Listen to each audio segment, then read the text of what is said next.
Real talk here with Nik Lewis, our man, 3 Down Nation. Let's get it. Pumped to have you, bro. Yeah. So take us through Grey Cup week, but not all the cliche stuff.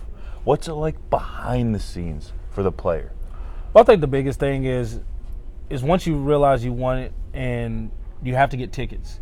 It's like I got to get tickets. I got to get my family situated. And when are they getting in? We're going to try to get them here on Friday because I know that we don't have curfew Tuesday, Wednesday, Thursday. So I want to be able to go out and kick it with the boys. And then on Friday, I want to be able to go and hang out with the family Friday and Saturday to get myself mind right for the game. So therefore, behind the scenes, man, Tuesday you show up in the city and you just want to enjoy the atmosphere. Not a lot of people are there on Tuesday and Wednesday, but you're out trying to enjoy the atmosphere. You're not doing too much because in the back of your mind, you know that everybody's watching you. You know that everybody knows you're playing a game on Saturday or Sunday, and you don't want people to say, well, they lost that game because Nick was out partying or Nick was out drinking all night. You want them to know that, yes, I was out and I enjoyed myself, but I'm not going past my limits like any other night because that night has to be Sunday night after you win the West or Eastern Final. Mm-hmm. So when we're talking about what the prep week is like, is that affected because it's Grey Cup? No, not at all. The only difference is practicing on the road. It's always a different mindset when you practice on the road. So when teams stay out east or stay out west, sleeping in a hotel and getting up and going to practice, that's always a different mindset. Also, all the media that's here. You know, for most of these guys, if you're coming straight out of college or CIS and you walk into a practice and you see 5 cameras at your practice every week, and now you're seeing cameras from every different station from all over Canada, it makes a huge difference. Mm-hmm. So when you're talking about all the media stuff, does it add anything to your week? Because you're a guy that's been pretty open yourself. I think you have to enjoy it. You know, you see a lot of guys come in, they just relax, they sit down, they went to practice, they're tired, they don't want to do it. But then you see the guys that take the opportunity and advantage to have so many cameras and from different parts. It's going to be shown in Toronto, it's going to be shown in Montreal, it's going to be shown in Calgary, Vancouver. So you have an outlet to get your personality out there.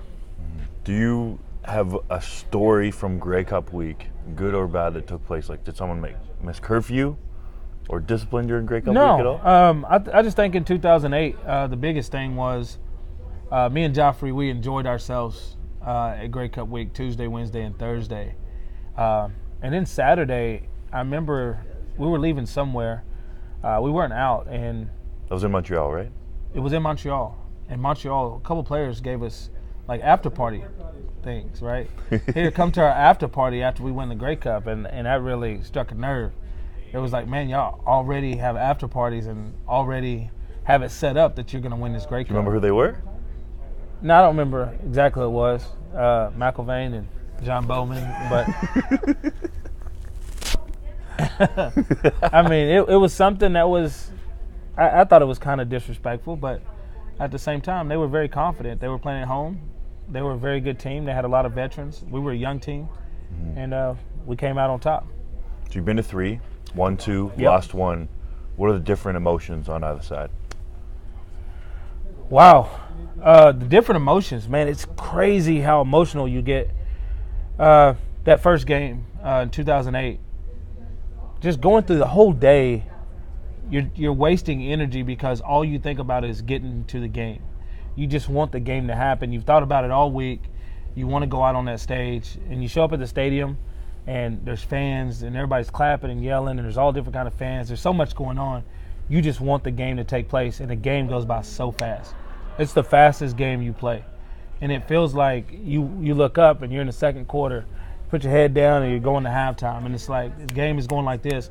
If you have the lead in the second half, it slows down. But if you don't, it just keeps going. So it's quick.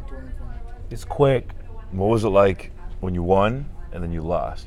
What do you remember from those moments?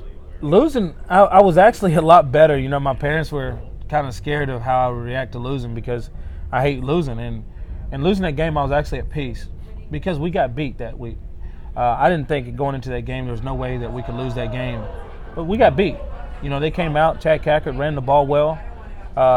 Ricky Ray threw the ball well. Dontre Hillman, he had a great game, and they beat us. And that's one of the things that as a man I can accept getting beat. Now, if we'd have lost on some other stuff, it would have been a lot harder to take, but they came out and beat us. Real talk with the man, Nik Lewis. Indeed.